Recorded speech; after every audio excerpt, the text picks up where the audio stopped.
You know what? I'm passionate about psychology. I'll definitely go for psychology. You know what? I find this field so interesting. I think I should become a psychologist. I'm so confused that I'm a science student. Can I go for psychology? Will opting psychology in graduation a good choice? I really don't know that what are the career options will going to open if I pursue psychology in my graduation. I'm sure all these questions keep popping in your head, don't they? Of course they do. So yes, today we are going to talk about these questions and we're going to clear out your confusion. Hello everyone, I'm Dr. Tarika Sharma and I welcome all of you on my channel Psychology by Tarika. As you can see that there is no whiteboard behind me, so definitely it will not going to be a lecture video. But yes, it will going to be an informative video to all the students out there who are in their 12th standard and about to step into their college world. Yes, तो चलिए जैसा कि मैं हमेशा कहती हूँ, without any further delay, let's learn together. Before I proceed, there is an important reminder to all students that I have mentioned the links of the previous videos in the description. You can have access to those videos. चलिए अब बात करते हैं psychology के बारे में, psychology के career options के बारे में, एलिजिबिलिटीज़ के बारे में, साइकोलॉजी के अंदर हम लोग क्या काम कर सकते हैं और साइकोलॉजी के लिए ऐसी कौन सी स्किल्स हैं जिनकी ज़रूरत होती है. Let's first talk about what is psychology. Psychology is the scientific study of human behavior and mental processes. As you all know that we have talked about it in our early videos as well कि psychology जो है वो human के behavior को study करती है. Human किसी particular situation में कैसे react करता है, वो क्यों react करता है, ऐसे क्या factors होते हैं जो compel करते हैं human को उस particular situation में उस तरह behave करने में, इन सब चीज़ों के बारे में psychology study करती है. साइकोलॉजी ये भी जानना चाहती है कि क्या ऐसे इंडिविजुअल कैरेक्टरिस्टिक्स होते हैं जो एक पर्सन की पर्सनालिटी को शेप करते हैं और क्या सिचुएशन या एनवायरनमेंट का रोल होता है पर्सन की पर्सनालिटी पे.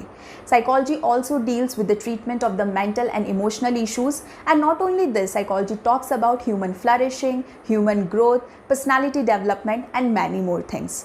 तो इतना तो आपको समझ में आ ही गया होगा कि साइकोलॉजी का फील्ड जो है वो काफ़ी वास्ट है. साइकोलॉजी के साथ एक बहुत कॉमन मिथ जुड़ा हुआ है, वो ये है कि साइकोलॉजी जो है it only talks about and it only deals with the treatment of mental disorder, जबकि रियलिटी में ऐसा नहीं है. साइकोलॉजी में जब आप अपनी एजुकेशन कंप्लीट करते हैं तो बहुत सारे करियर ऑप्शंस आप लोगों के लिए खुलकर आते हैं और मेंटल डिसऑर्डर्स का ट्रीटमेंट करना one of the career option है, ना कि only career option when you go for psychology. Let's deal with the second question of psychology, that am I eligible for psychology in my graduation? Yes, ये सबसे बड़ा confusion है जो बच्चों के अंदर होता है. इसका रीज़न भी है. एक्चुअली अभी भी बहुत से स्कूल्स हैं जहाँ पर 11th स्टैंडर्ड में साइकोलॉजी जो है वो एज एन ऑप्शनल सब्जेक्ट नहीं दिया जाता. तो बहुत सारे बच्चे तो अपने स्कूल टाइम तक ये जानते ही नहीं हैं कि साइकोलॉजी होता क्या है. तो उसके बारे में करियर चॉइसेस लेना उन बच्चों के लिए थोड़ा सा टफ हो जाता है. लेकिन वो बच्चे जिनका ऑलरेडी एक्सपोजर हो चुका होता है उनके लिए साइकोलॉजी के लिए ऑप्शंस को एक्सप्लोर करना थोड़ा सा ईजी गोइंग हो जाता है. लेकिन आपको मैं एक बात बता दूँ, चाहे आपने 11th-12th में साइकोलॉजी पढ़ी हो या नहीं पढ़ी हो, आप दोनों ही स्ट्रीम के बच्चे एलिजिबल होते हो to pursue your graduation in psychology. Psychology के अंदर आप BA in psychology, BA honours in psychology and BSc in psychology कर सकते हैं. फिर आप चाहे कॉमर्स स्ट्रीम से हो, साइंस स्ट्रीम से हो या आर्ट स्ट्रीम से हो, आप अपनी एलिजिबिलिटी के अकॉर्डिंग, अपने स्ट्रीम के अकॉर्डिंग ग्रेजुएशन के अंदर साइकोलॉजी जो है वो ऑप्ट कर सकते हो. अब बहुत सारे बच्चों के दिमाग में जो क्वेश्चन आता है वो ये आता है कि सिंस हमने साइकोलॉजी स्कूल में नहीं पढ़ी है तो क्या जब हम फर्स्ट टाइम साइकोलॉजी कॉलेज में पढ़ेंगे तो क्या वो हमारे लिए टफ़ होगी? नहीं, बिल्कुल नहीं होगी. ऑफ कोर्स जिन बच्चों ने साइकोलॉजी ऑलरेडी पढ़ी है उनके लिए साइकोलॉजी के कॉन्सेप्ट को कैच करना थोड़ा सा इजी गोइंग हो जाता है. लेकिन मैं आपको बता दूं, आप किसी भी स्टेट की यूनिवर्सिटी या कॉलेज में जब भी फर्स्ट ईयर में साइकोलॉजी पढ़ेंगे, उसका फर्स्ट ईयर का जो इंट्रोडक्शन पेपर होता है वो टोटली आपका 11th और 12th NCERT बेस्ड होता है. तो आप कहीं पे भी ऐसी कोई भी चीज़ जो है वो स्किप या मिस नहीं करेंगे. तो सबसे बड़ा रिलैक्सेशन तो यही है that you will not going to feel that you are being left behind. Let's deal with the third question of psychology, that if I pursue my career in psychology, will I be called a psychologist or psychiatrist? Yes, ये confusion तो बच्चों को graduation तक रहता है। In fact जब वो post graduation तक आ जाते हैं तब भी वो इन चीज़ों के साथ कन्फ्यूज़ रहते हैं। तो बहुत ज़रूरी है हमें ये जानना कि हम जिस फील्ड में अपना करियर बनाने जा रहे हैं हमारी वहाँ क्या डेजिग्नेशंस होंगी, हमें वहाँ किस तरीके से रिकॉग्नाइज़ किया जाएगा, किस तरीके से आइडेंटिफाई किया जाएगा। जब भी हम साइकोलॉजिस्ट या साइकेट्रिस्ट की बात करते हैं ये दोनों एंटायरली डिफरेंट फील्ड्स हैं। When we talk about psychiatrist जो हैं वो मेडिकल डॉक्टर्स हैं जिन्होंने मेडिकल डिग्री एक्वायर की है, उसके बाद में वो मेंटल डिसऑर्डर्स के ट्रीटमेंट में काम करते हैं। और जब हम बात करते हैं साइकोलॉजिस्ट की, तो साइकोलॉजिस्ट जो हैं वो अपना ग्रेजुएशन, पोस्ट ग्रेजुएशन और उसके बाद उनकी जो एडवांस स्टडीज़ होती हैं जैसे कि एमफिल हो गया या पीएचडी हो गया, वो साइकोलॉजी में परस्यू करते हैं, कुछ इंटर्नशिप्स करते हैं और उसके बाद में वो एलिजिबल होते हैं मेंटल डिसऑर्डर्स के ट्रीटमेंट में। तो यानी कि हम लोग जब हमारा करियर साइकोलॉजी में परस्यू करते हैं, जब हम ये लाइन फॉलो करते हैं, we will be labelled as psychologist, ना कि साइकेट्रिस्ट।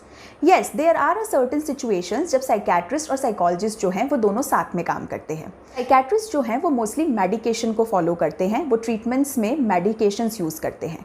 लेकिन जब हम साइकोलॉजिस्ट की बात करते हैं तो वो ट्रीटमेंट्स के लिए थेरेपीज़ यूज़ करते हैं, वो थेरेपीज़ जो साइकोलॉजी के अंदर डिवाइस की गई हैं। And this is the difference between the two.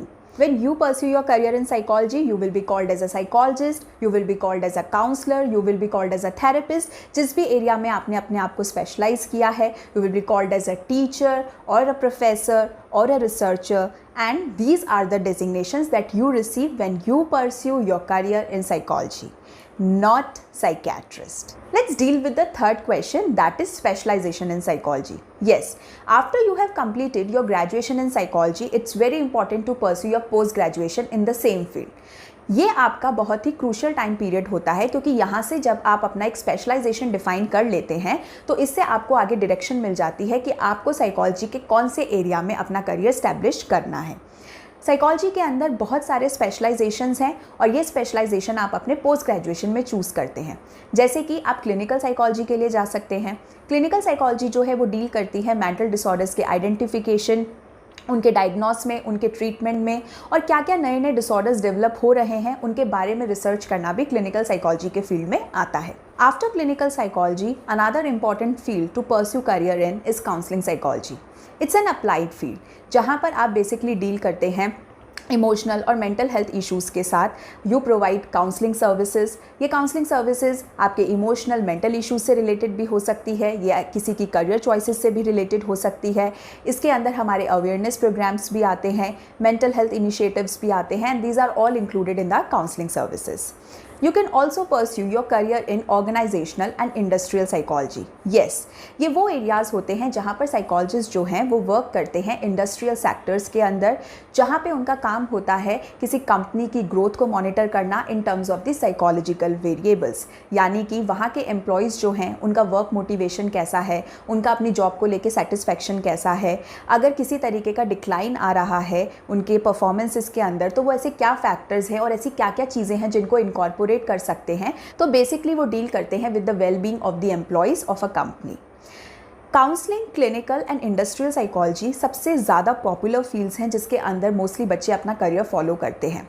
But अब इतना एडवांसमेंट हो चुका है कि अब इतने सारे ऑप्शंस आपके पास एमए साइकोलॉजी में होते हैं। You can pursue applied psychology, you can pursue forensic psychology, you can pursue neuro psychology, you can go with psycho-oncology, and there are various other areas in which you can pursue your post-graduation. Let's talk about the fourth question, that the employment areas in psychology. Yes, once you have done your specialization in psychology, it's very important to know that what are the various job options for you. Mostly psychologists do private practice. Yes, they either work as a clinical psychologist or counseling psychologist. If not private practice, then mostly people start working in schools. They teach as a psychology teacher, or they start working in colleges as a professor of psychology. Teaching के अलावा research sector में भी हम psychology के background से जा सकते हैं, क्योंकि आपको पता है कि साइकोलॉजी के अंदर भी हम ह्यूमन बिहेवियर को स्टडी करते हैं, तो बहुत सारी स्टडीज़ कंडक्ट होती हैं। तो डेटा को हैंडल करना, स्टैटिस्टिक्स की नॉलेज होना, अगर ये सब चीज़ें आपके पास हैं तो you can work in the area of research as well. इसके अलावा बहुत सारे लोग जो हैं वो अपनी प्राइवेट प्रैक्टिस ना करके हॉस्पिटल्स या क्लिनिक्स के अंदर भी काम करते हैं। Some of them can also work as a school counsellor, and yes, if not all these, you can also work in the area of social work. Yes, बहुत सारे साइकोलॉजी बैकग्राउंड से लोग NGOs में भी जाके काम करते हैं। इसके अलावा आप बिजनेस और कॉरपोरेट सेक्टर्स में काम कर सकते हैं। And you know what, with time अब गवर्नमेंट सेक्टर्स के अंदर भी साइकोलॉजिस्ट के लिए जॉब्स बढ़ती जा रही हैं। ऐसे बहुत सारे एरियाज़ हैं जहाँ पर अब साइकोलॉजिस्ट या काउंसलर्स की वैकेंसीज़ आती हैं। वो या तो किसी हेल्थ मिशन से रिलेटेड हो सकती है, वो या कोई हॉस्पिटल सेटिंग्स हो सकती हैं, या फिर कोई ऐसा डिपार्टमेंट जहाँ पे काउंसलर की रिक्वायरमेंट होती है। I am sure it has become quite clearer to all of you that yes, there are various job options if you pursue your career in psychology. Let's deal with our last question, skills required. Yes, जैसा कि आप जानते हैं कि हर profession जो है वो अपने आप में यूनिक होता है। हर प्रोफेशन के लिए कुछ रिक्वायरमेंट्स होती हैं, कुछ स्किल्स होती हैं जो हमारे अंदर होनी चाहिए। And if not, and if these skills are present in you in a lesser degree, there are chances that you can develop your skills. Yes, ठीक उसी तरीके से साइकोलॉजी के अंदर भी कुछ बेसिक स्किल्स जो हैं वो ज़रूरी होती हैं कि आपके अंदर होनी चाहिए। Let's talk about first skill, that is the good communication skill. Psychology का फील्ड काफ़ी इंटरैक्टिव है। आपका कोई भी वर्क एरिया हो, चाहे हॉस्पिटल सेटिंग हो, चाहे स्कूल सेटिंग हो, चाहे कॉलेज सेटिंग हो, चाहे डिफेंस हो, चाहे मिलिट्री हो, या फिर आपका सोशल सर्विसेज हो, आपका कम्युनिकेशन पे कमांड होना बहुत ज़रूरी है। लैंग्वेज बैरियर नहीं होता, लेकिन जिस भी एरिया या ग्रुप के साथ आप काम कर रहे हैं वहाँ की लैंग्वेज की नॉलेज होना बहुत ज़रूरी होता है। यानी कि इंग्लिश हो, चाहे हिंदी हो, या आपकी रीजनल लैंग्वेजेस हों, आपका उस पर कमांड होना बहुत ज़रूरी है। Second, you must be very good at reading and writing. Yes, because we deal with the individual studies, so we are always required to prepare a report. तो हमारे वर्ड्स के ऊपर भी कमांड होना बहुत ज़रूरी है। Third important skill is interpersonal skill. You should know how to deal with the people, and if not, then certainly with experience you will come to know. Yes, you always find people who are going through some emotional dilemma or some emotional turmoil, or sometimes you find people who do not find right word to speak. So in that case, आपकी ये जो interpersonal qualities होती हैं कि आप किस तरीके से सामने वाले को tackle करते हैं, किस तरीके से आप सामने वाले को attend करते हैं, वहाँ पर आपकी interpersonal skills का बहुत बड़ा रोल होता है। फोर्थ इंपॉर्टेंट स्किल होती है knowledge of computers. Yes, with the growing advancement in digitalization, it is very important that you must be well versed with the computer skills. And yes, अगर आप research के area में काम कर रहे हैं तो कुछ स्पेसिफिक सॉफ्टवेयर्स या स्टैटिस्टिक्स की नॉलेज भी होना बहुत ज़रूरी है। इसके अलावा एक बहुत इंपॉर्टेंट स्किल की ज़रूरत होती है, that is patience. Yes, patience आपके अंदर होना चाहिए। यू नो वॉट, क्योंकि ये पेशेंस ना होने की वजह से हम कई बार सफ़र करते हैं।